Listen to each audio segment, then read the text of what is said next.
రండి సార్. ఫాల్గుని ఈ ఎన్జిఓలోనే వర్కర్గా పనిచేసేది. ఒకవేళ ఫాల్గుని ఎన్జిఓ వర్కర్లా నటించి ఇక్కడికి ఇన్వెస్టిగేషన్ కోసం రావచ్చు కదా. ఇంతవరకు నాకు తెలిసింది ఏంటంటే ఫాల్గుని చుట్టుపక్కల గ్రామాల్లోకి వెళ్ళి గ్రామాల్లోని ఆడవాళ్ళకి ఆరోగ్యం పట్ల అవగాహన కలిగించేది. చుట్టుపక్కల ఉన్న ఊళ్ళకి వెళ్ళి తను ఇన్ఫర్మేషన్ కలెక్ట్ చేసే అవకాశం ఉంది. Maybe sir. ఎంక్వైరీలో ఇంకో విషయం తెలిసింది. ఫాల్గుని కడియా గ్రామానికి ఎక్కువసార్లు వెళ్ళింది. కడియా అనే ఊరికి?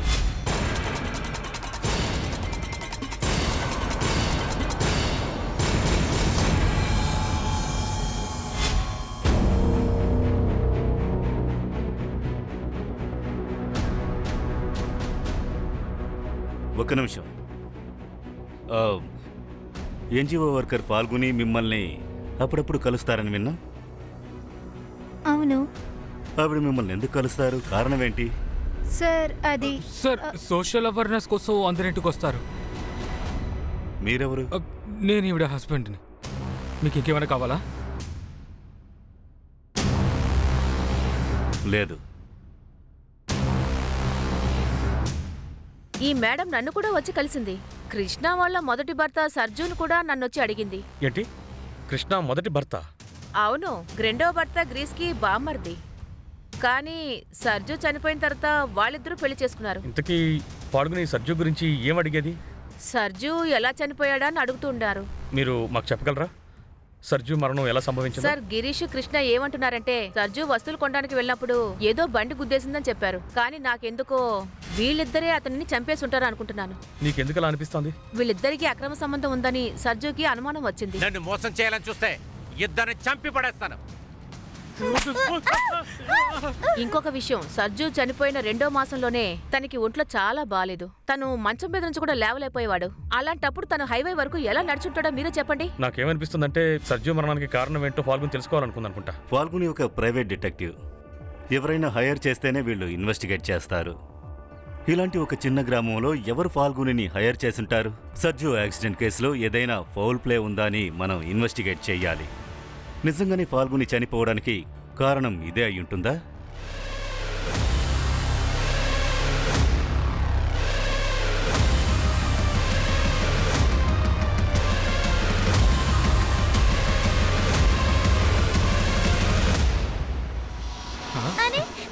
అరే అరే ఎందుకు భయపడుతున్నావు? ఈ బొమ్మని మీ అమ్మ నీకోసం ఇచ్చింది. మమ్మీ మమ్మీ నీకు ముందే ఆర్డర్ చేసుంటారు. పార్సల్ ఈ రోజే వచ్చింటుంది. రాఘవ్, వస్తున్నా.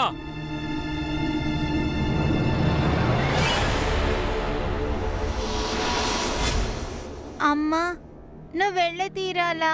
అవునమ్మా, చాలా ముఖ్యమైన పని.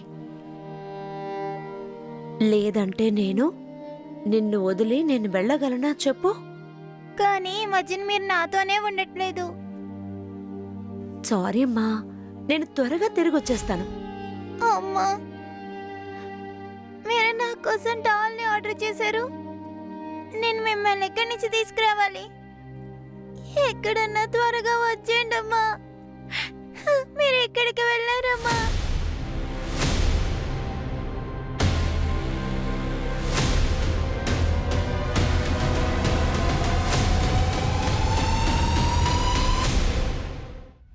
సర్జు కేసులో అది మర్డర్ లాగా నిరూపించడానికి ఎటువంటి ఆధారమూ దొరకలేదు. సర్జు పోస్ట్ మార్టం రిపోర్ట్లో కూడా అది క్లీన్గా మర్డర్ అనే తెలుస్తుంది. సరేగాని సర్జుకి యాక్సిడెంట్ అయిన బండి వైట్ కలర్ బండే కదా? లేదు, సర్జు భార్య చెప్పిన దాన్ని బట్టి చూస్తుంటే ఏదో తెల్ల కలర్ ఓల్డ్ కార్ అంట. ఆ కార్ గురించి ఏమైనా తెలిసిందా? ఇంకా ఏది సరిగ్గా తెలీదు. ఈ పోలీస్ అతను మన దగ్గర ఏదో దాస్తున్నట్టున్నాడు. మనం దీన్ని జాగ్రత్తగా డీల్ చేయాలి. ఒకవేళ ఫాల్గుని సర్జు యాక్సిడెంట్ మర్డర్ అనుకుని ఉంటే తనకు కూడా లోకల్ పోలీస్పై అనుమానం ఉంటుంది. శర్మ, ఫాల్గుని లోకల్ పోలీసుని కలిసిందని కనుక్కో. గుర్తుంచుకో, మనం ఎలాగైనా కనిపెట్టాలి. Okay sir. డైరెక్ట్గా పోలీస్ మన ఇంటికే వచ్చేసింది. ఇలా చూడు, ఒకవేళ మీ వల్ల నేను ఇరుక్కుంటే మిమ్మల్ని అందరినీ నేను ఇరికించేస్తాను. నువ్వేం భయపడకు. పోలీసులు, రాజకీయ నాయకులు అందరూ నా కంట్రోల్లోనే ఉన్నారు. సర్జు ఆత్మ తిరుగుతుంది, మన మీద పగ తీర్చుకుంటుంది. ఖచ్చితంగా మనల్ని నువ్వు చంపేస్తుంది. ఎక్కువగా ఆలోచించద్దు, అంత సరవుతుంది.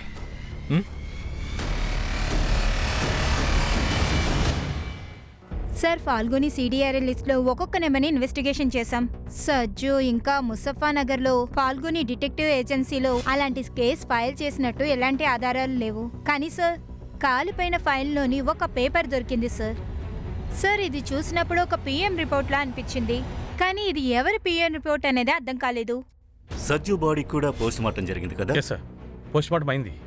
కానీ ఇన్వెస్టిగేషన్ ఆఫీసర్ సుధీర్ చెప్పింది ఏంటంటే ఆ రిపోర్ట్ అంత క్లియర్గా ఉంది, అది యాక్సిడెంటేనని.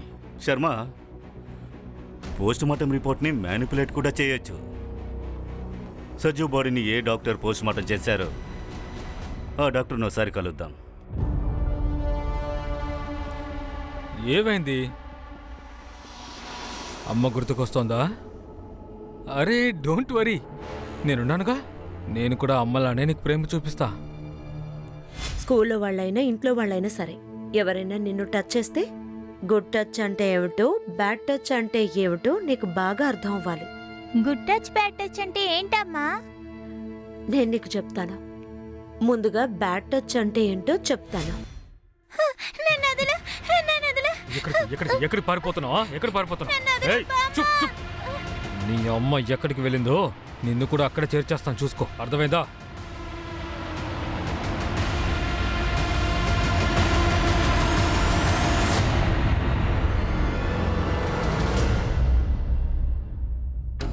ఎక్స్క్యూజ్ మీ, డాక్టర్ పాల్జు పోస్ట్ మార్టం డాక్టర్ ఎక్కడ అదిగో ఉంటారు? అక్కడ ఉన్నాడు.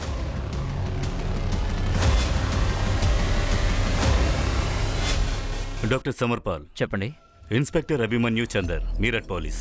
మీరు కడియా అనే గ్రామంలో సర్జు అనే ఒక వ్యక్తికి పోస్ట్ మార్టం చేసినట్టు విన్నాం. చాలా మంది విక్టిమ్స్ బాడీని పోస్ట్మార్టం చేస్తున్నాను. నేను రికార్డ్స్ చెక్ చేయాలి. ప్లీజ్.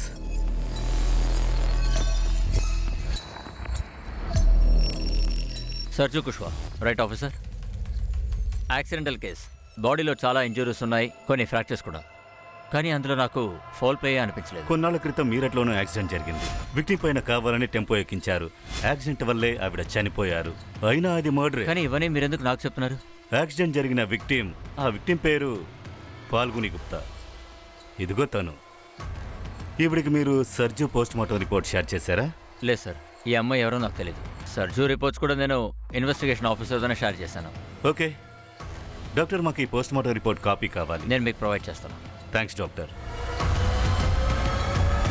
నేను ఆశపడింది నిన్నే, కానీ నువ్వే నా ఆశని పాల్గొని మీద తిప్పావు. తన మర్డర్ కూడా నువ్వు నా మీదే తిప్పావుగా. నువ్వెంత పెద్ద కేడివో నాకు బాగా తెలుసు. అది నిజమే కదా. పాల్గొని బిజినెస్ టేక్ఓవర్ చేయడంలో నేను నీకు ఫుల్ సపోర్ట్ చేస్తాను.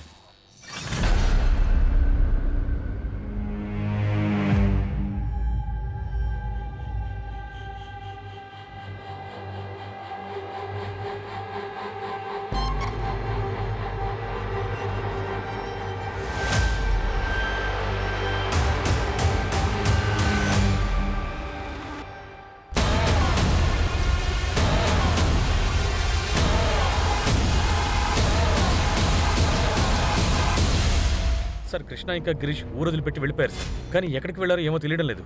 వాళ్ళు కనిపించకుండా పోయిన దాన్ని బట్టి చూస్తే సజ్జుది యాక్సిడెంట్ కాదు, మర్డరే జరిగింది. అలాగే సార్, ఒక విషయం అర్థం కావట్లేదు. పాల్గొనికి ఈ కేసు గురించి ఇన్వెస్టిగేట్ చేయమని ఎవరు చెప్పారు? అన్నీ తెలుస్తాయి మనీష్. ఇలా చూడండి, పాల్గొని మర్డర్కి సజ్జు కేసుకి సంబంధం ఉందని తెలుస్తోంది. మీరు పనిచేయండి, గ్రీషాకి కృష్ణకి లుకౌట్ నోటీస్ జారీ చేయండి. వాళ్ళని వదలకూడదు. Okay sir.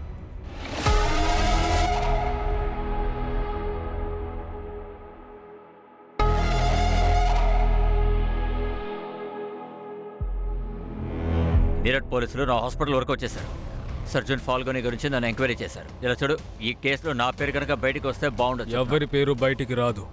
ఇంకొద్ది రోజుల్లో మీరట్ పోలీస్ అది లేదు ఇది లేదు తలబడుతుంది. ఒకవేళ అలా జరగకపోతే వాళ్ళని కూడా కొనద్దాం. ఆ పోలీసు వాడిని చూస్తుంటే అలా అనిపించట్లేదు. లేదంటే వాడిని ట్రాన్స్ఫర్ చేయించేయి, లేకపోతే వాడిని చంపేయి. సార్, సజ్జుని చంపడానికి ఏ బండిని అయితే ఉపయోగించారో సరిగ్గా అదే బండిని వేరే యాక్సిడెంట్ కూడా ఉపయోగించారు సార్. వాట్? యా సార్, ఇది తనోలి విలేజ్ కేసు సార్.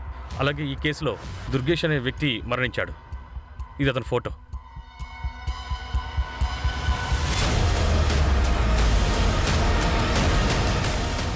పైగా ఈ కేసులో కూడా బండి గురించి ఏమీ తెలియలేదు సార్. ఈ మిస్టీరియస్ వెహికల్ మిస్టరీ ఏంటి? ఒకవేళ ఇవన్నీ మర్డర్స్ అయితే ఎందుకు చేస్తున్నారు, ఎవరు చేస్తున్నారు? పాల్గొని మర్డర్ని యాక్సిడెంట్గా మార్చడానికి ప్రయత్నించారు. ఒకవేళ పెద్ద పెద్ద రహస్యాలున్న కేసుని పాల్గొని ఇన్వెస్టిగేట్ చేసిందనుకుంటాను. ఒకసారి దుర్గేష్ కేసు ఇన్వెస్టిగేషన్ ఆఫీసర్ని ఆ కలుద్దాం. కేసులో అది మర్డర్ అనడానికి ఎలాంటి ఫౌల్ ప్లే ఉన్నట్టు నాకు అనిపించట్లేదు. అలాగే పోస్ట్ మార్టం రిపోర్ట్లు కూడా దుర్గేష్ చనిపోవడానికి కారణం యాక్సిడెంట్ అనే ఉంది. దుర్గేష్ పోస్ట్ మార్టం రిపోర్ట్ చూపిస్తారా? Yeah sure. Thank you.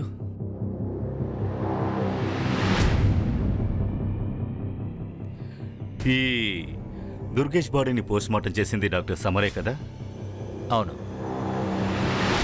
Sir, ఈ 2 పోస్ట్ మార్టం రిపోర్ట్లు ఒకదానికొకటి కార్బన్ కాపీలా ఉన్నాయి. ఇద్దరు కూడా యాక్సిడెంట్ వల్లే చనిపోయారని రాస్తుంది. సరే శర్మ, ఈ డాక్టర్ సమర్ సి రాసే స్టైల్ని చూసారా? చాలా విచిత్రంగా సీని రాశాడు. పాల్గొని ఆఫీసులో మనకు డైరీ దొరికింది.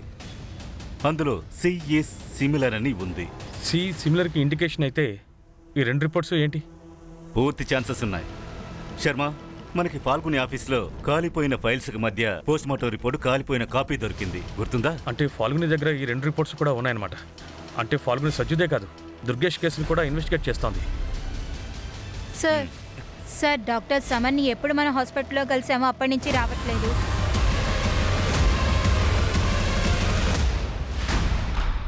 డాక్టర్ సమర్ ఎక్కడ? నాకు తెలీదు ఎప్పటి నుంచి ఇంట్లో లేడు. సార్. 3 రోజులుగా వాడి ఇంటికే రాలేదు. అన్ని చెక్ చేయండి, దేన్ని మిస్ చేయకండి. అరే, అసలు ఏమైందో ముందు ఎవరైనా చెప్తాం చెప్పండి. చెప్తాం.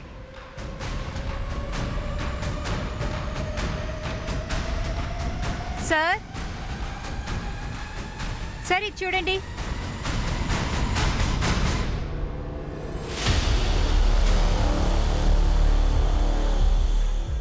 ఇన్ని డాల్స్, ఎలక్ట్రానిక్ వస్తువులు ఏంటి ఇవన్నీ? ఈ ఇంట్లో ఏం జరుగుతోంది? సార్, నా కొడుక్కి ఎలక్ట్రానిక్ బొమ్మలు చేయడం అంటే చాలా ఇష్టం.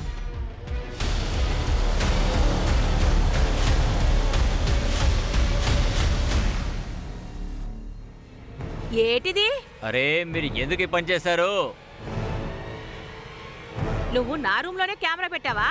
అమ్మా, నేను ఎక్స్పెరిమెంట్ చేస్తున్నాను. నా రిమోట్ ఐడి టెస్ట్ చేస్తున్నాను.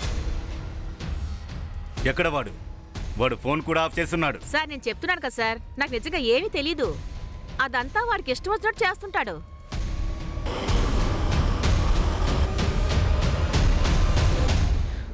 దుర్గేష్ సిన్హా ఇక్కడే ఉండేవారా? అవును. చూడండి, ఆయన ఎలా చనిపోయారు దాని గురించి మీతో కొంచెం మాట్లాడాలి. ఈ అమ్మాయిని మీరు గుర్తుపట్టగలరా? తెలీదు. మీరు ఒకసారి జాగ్రత్తగా చూడండి, ఒకవేళ మీరు గుర్తుపట్టచ్చు. అరే, తెలీదని చెప్పానుగా. నాకు మాట్లాడడం ఇష్టం లేదు. మీరందరూ ఇక్కడి నుంచి వెళ్ళండి. చూడండి, మీతో మాట్లాడడం ఏమండి, ప్లీజ్ నేను చెప్పేది వినండి ప్లీజ్.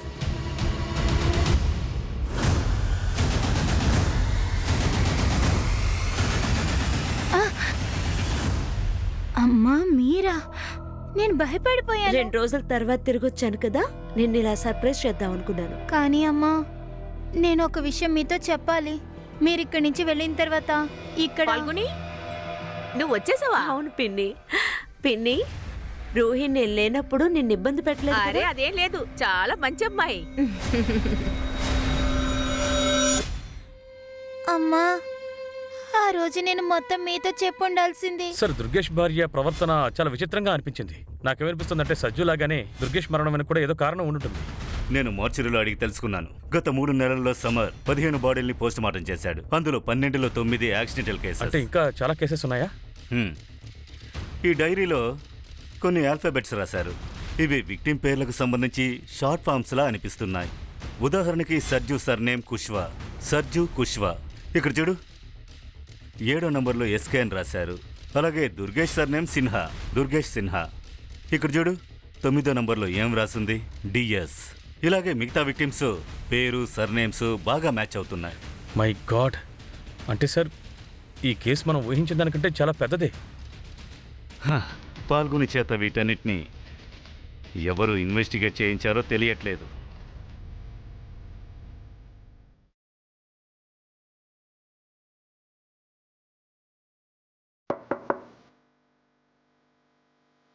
సో ఇదిగోటి 5.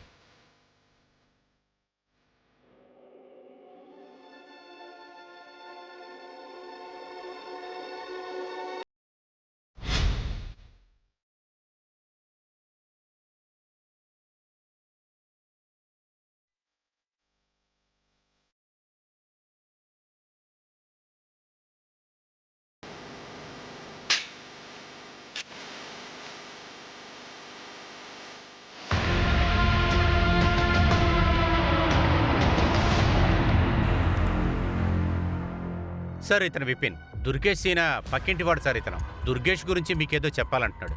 చెప్పండి. సార్ దుర్గేష్ భార్య ఇంకా మిగతా వాళ్ళందరూ కూడా దుర్గేష్ యాక్సిడెంట్ వల్ల చనిపోయాడని అనుకున్నా, కానీ దుర్గేష్ క్యాన్సర్ పేషెంట్ సార్. అతను నడవలేడు సార్. వాట్? అతని ట్రీట్మెంట్ యాంటీ డిక్షన్ మెమోరియల్ హాస్పిటల్లో జరిగింది. తర్వాత సార్ నాకు బాగా గుర్తుంది, వాళ్ళ సాయంత్రం నేను దుర్గేష్ని కలవడానికి వాడి ఇంటికి వెళ్ళాను. ఆ రోజు మంచం మీదే వాడి ప్రాణాలు పోయాయి సార్. తర్వాత వాడి భార్య నన్ను అక్కడి నుంచి వెళ్ళిపోమంది. తర్వాత ఆ రోజు రాత్రి దుర్గేష్కి హైవేలో యాక్సిడెంట్ అని అందరూ చెప్పడం విన్నాను సార్. సజ్జు పొరిగింటి వాళ్ళు చెప్పారు సార్, సజ్జు అనారోగ్యంతో ఉండేవాడని, నడవలేకపోయేవాడని. తన వైఫ్ ఏం స్టేట్మెంట్ ఇచ్చింది? సజ్జు వస్తువులు కొనడానికి వెళ్ళాడు, హైవేలో యాక్సిడెంట్ అయింది. ఇది చాలా పెద్ద గేమ్ శర్మ, దీని వేర్లు చాలా లోతు. సరే, దుర్గేష్ ఫ్రెండ్ దుర్గేష్ క్యాన్సర్ పేషెంట్గా ఉన్నాడు. యాంటీ దీక్షిత్ మెమోరియల్ హాస్పిటల్లో అతనికి ట్రీట్మెంట్ జరిగిందని చెప్పాడుగా, అది చెక్ చేయండి. నేను వెంటనే ఎక్స్ట్రీమ్ స్టెప్ తీసుకోవాలి. నేను ఏం చేయాలో నిర్ణయించుకున్నాను.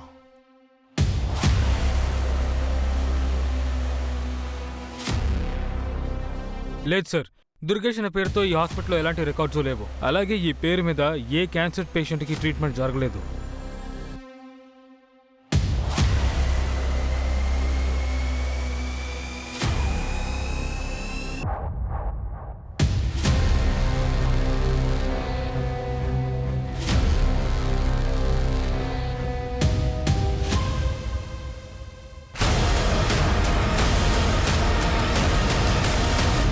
ఆ దుర్గేష్ క్యాన్సర్ పేషెంట్, కానీ హాస్పిటల్లో తన రికార్డ్ ఏమీ లేదు. కానీ నేను ఎంక్వైరీ చేశాను. ఆ 9 యాక్సిడెంటల్ విక్టిమ్స్ పోస్ట్మార్టం చేసిన సమర్, ఆ అన్ని కేసులు దుర్గేష్, సర్జులాగా సస్పీషియస్గా ఉన్నాయి. ఈ విక్టిమ్స్లందరూ లోయర్ మిడిల్ క్లాస్గా ఉన్నారు.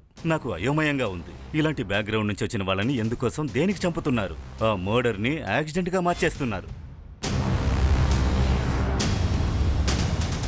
ఈ ఫ్యామిలీస్తో మనం ఒంటరిగా మాట్లాడాలి. అప్పుడే ఈ కేసులో నిజాన్ని కనిపెట్టగలం. సార్, గిరీషు కృష్ణ ఒక ఇంట్లో దాక్కుని అక్కడే చనిపోయారు. సహరాన్ పోలీసులకి అక్కడి నుంచే విషయం తెలిసింది.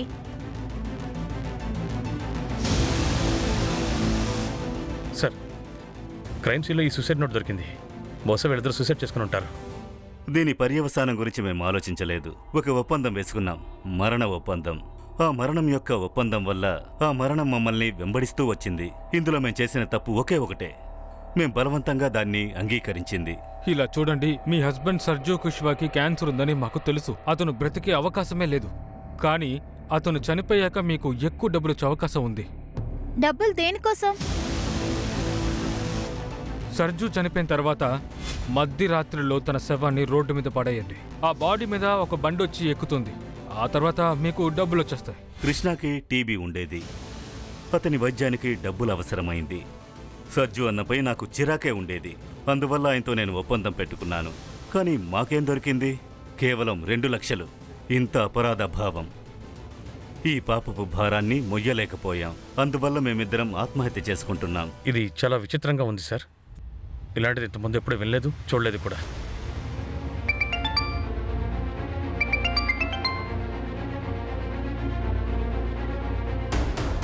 జై హింద్ సార్.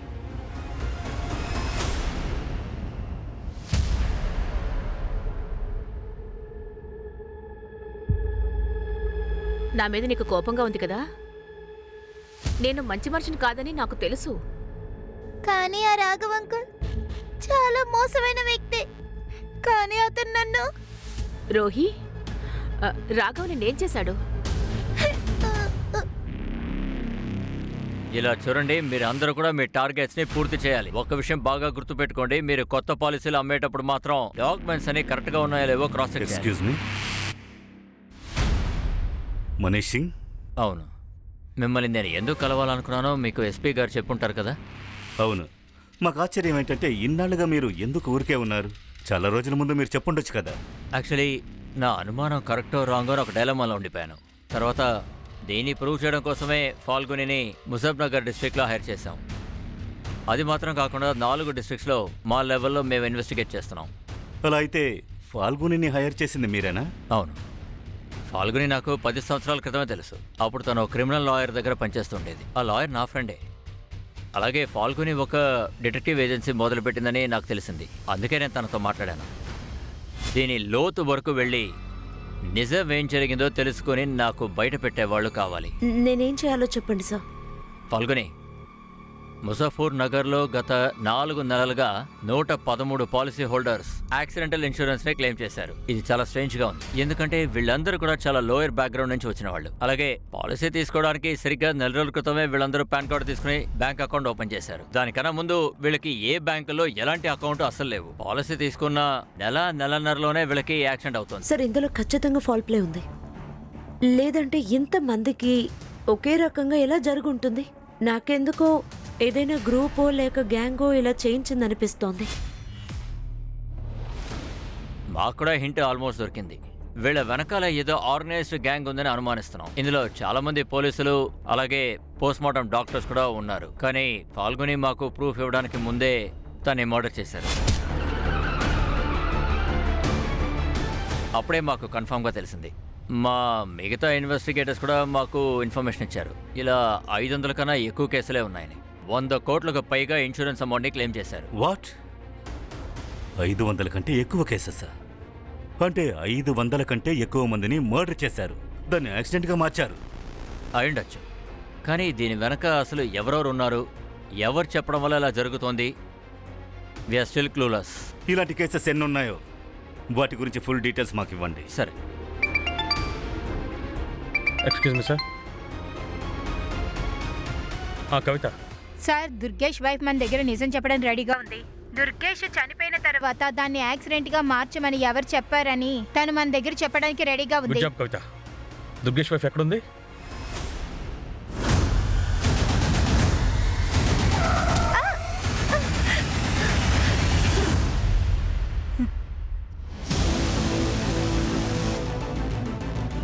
సార్ రండి సార్.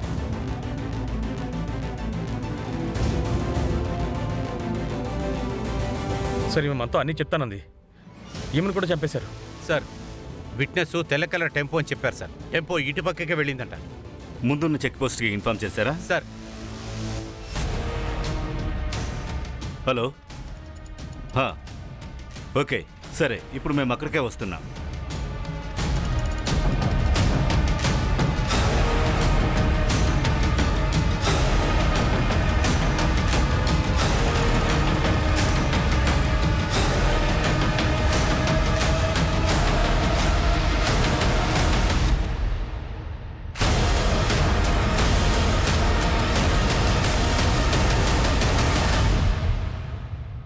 కంపెనీ రీజనల్ మేనేజరే కంపెనీకి వ్యతిరేకంగా ఇంత పెద్ద తప్పు చేస్తున్నా. నన్ను ఎవరెందులో ఇరికిస్తున్నారు? ఓ, ఇరికిస్తున్నారా? నువ్వు చేసిన తప్పు మొత్తం మాకు తెలుసు. టెంపో డ్రైవర్, మీరు ఎవరెవరిని చెప్తున్నారో వాళ్ళందరినీ అతను చంపుతున్నాడు. ఇన్స్పెక్టర్ సదానంద్ మీ కజిన్ కపిల్ పేరు చెప్పాడు. కపిల్ మీ గురించి అన్ని నిజాలు చెప్పేశాడు. ఇందులో ఇంకా చాలా మంది ఉన్నారు కదా, చాలా మందిని నువ్వు లేపేశావు. డాక్టర్ సమర్ని కూడా చంపేశావు. ఇవన్నీ ప్లాన్ చేసింది నువ్వే కదా? చెప్పు. ఇదంతా నా కజిన్ చేసే పనే. ఒకరోజు తాగిన మత్తులో తను నాకు విషయం గురించి చెప్పాడు. అతనిలో ఎవరో యాక్సిడెంట్ పాలసీ వ్యక్తి ఉన్నారని, క్యాన్సర్ ఉందని చెప్పాడు. కపిల్ వాళ్ళ ఫ్యామిలీ వాళ్ళతో మాట్లాడి అలా చేసి క్లెయిమ్ చేయించాడు సార్. వాళ్ళకు కూడా డబ్బులు వచ్చేసాయి. ఇక్కడ నుంచి క్రైమ్ చేయాలని నువ్వు ఆలోచించావు? అవును సార్. అన్నిటికన్నా ముందు మేము హాస్పిటల్స్ నుంచి ఇలాంటి పేషెంట్స్ డేటాని తీసుకోవడం మొదలుపెట్టాము. ఆ తర్వాత ఏ ఫ్యామిలీస్ ఒప్పుకుంటారో వాళ్ళకి మేము అకౌంట్ ఓపెన్ చేసిస్తాము. వాళ్ళకి యాక్సిడెంటల్ పాలసీస్ ఇప్పించే వాళ్ళం. ఆ వ్యక్తి చనిపోయిన తర్వాత వాళ్ళ ఫ్యామిలీ వాళ్ళు వచ్చి మాకు చెప్తారు. ఆ తర్వాత మేము వాళ్ళ బాడీ మీద కార్ ఎక్కించి దాన్ని యాక్సిడెంట్లా మార్చేస్తాము. సదానంద్, సుగ్రీవ్ లాంటి ఇన్స్పెక్టర్స్ ఇలాంటి కేసెస్ని యాక్సిడెంటల్ కేసెస్గా మార్చి ఫైల్ని క్లోజ్ చేస్తున్నారు. సమర్ లాంటి post mortem doctors foul play ఏమీ లేని పోస్ట్ మార్టం రిపోర్ట్ రాస్తున్నారు. అవును సార్. హాస్పిటల్ రికార్డ్స్ నుంచి మేము ఆ పేషెంట్స్ పేరు లేకుండా తీసేస్తాం సార్. అప్పుడే వాళ్ళకి ప్రాణానికి ప్రమాదకరమైన జబ్బు ఉంటుందని తెలియకుండా పోతుంది. ఒక రికార్డ్ని గాయం చేయడానికి ఫీజు 35,000 సార్. క్లెయిమ్ చేసే వాళ్లకు మీరు 50,000 ఇస్తున్నారు. ఎక్కువగా ₹1,00,000 వాళ్ళ బ్యాంక్ అకౌంట్స్ ని మీరు ఆపరేట్ చేస్తారు. క్లెయిమ్ చేసిన డబ్బు వచ్చిన వెంటనే డబ్బు తీసుకుని మీరు పారిపోతారు. ఇందులో ఫాల్గుని చేసిన తప్పు, మీరు చేసినటువంటి ఈ తప్పులన్నిటినీ తను కనిపెట్టింది. సార్, తను మనీ సార్ దగ్గర రిపోర్ట్ చేస్తున్నప్పుడు చూసినప్పుడు నాకు పెద్ద సమస్యగా మారుతుందని అనిపించింది. అందుకే తనని చంపేయాలని నిర్ణయించుకున్నాను సార్. అలాగే నాకు తగిన ఆధారాలు తన దగ్గర ఉండడం వల్ల దాన్ని నాశనం చేయాలనుకున్నాను.